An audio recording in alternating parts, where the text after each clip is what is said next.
Michele Smith, a two-time Olympic gold medalist and ESPN commentator, offers her theory on why softball was cut from the Olympics. I think it's probably a combination of a lot of different things. I think that the IOC was looking for the opportunity to get other sports into the Olympics, i.e. golf and rugby, two sports that are popular around the world, especially rugby.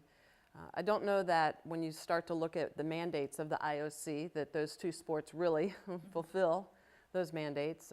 Softball does, in my opinion, quite a bit more. So I think that the IOC really came down to TV and contracts and money. And if you look at sports in general, and the IOC talks about the mandate to really market to young kids and trying to get more kids involved in sport and movement, softball would be one of those sports. There aren't as many kids playing golf as there are playing, especially young girls playing golf, as there are young girls playing softball around the world, or rugby for that matter. In some areas, rugby obviously is very popular around the world, but still a lot of the countries where rugby is popular for religious reasons or cultural reasons, a lot of girls aren't playing. The men are, but the girls are not.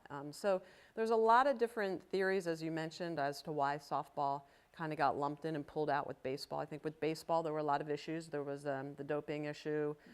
There was the fact that the best guys in the game, because they're under contract with Major League Baseball, they weren't able to have time off to play in the Olympics. So there's a lot of different things, and I think baseball's done a really good job of kind of getting themselves into the position to be able to fit into those Olympic ideals, which is what the IOC had wanted.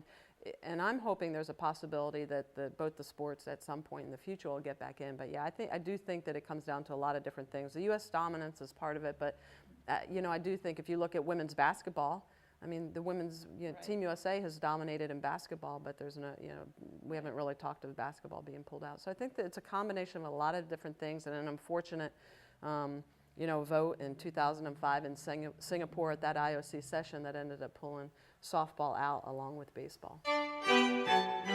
This excerpt is brought to you by the Massachusetts School of Law, the leader of reform in legal education and a leader in multimedia education for the public. To view the full interview and for a full listing of MSL's programs, log on to mslaw.edu.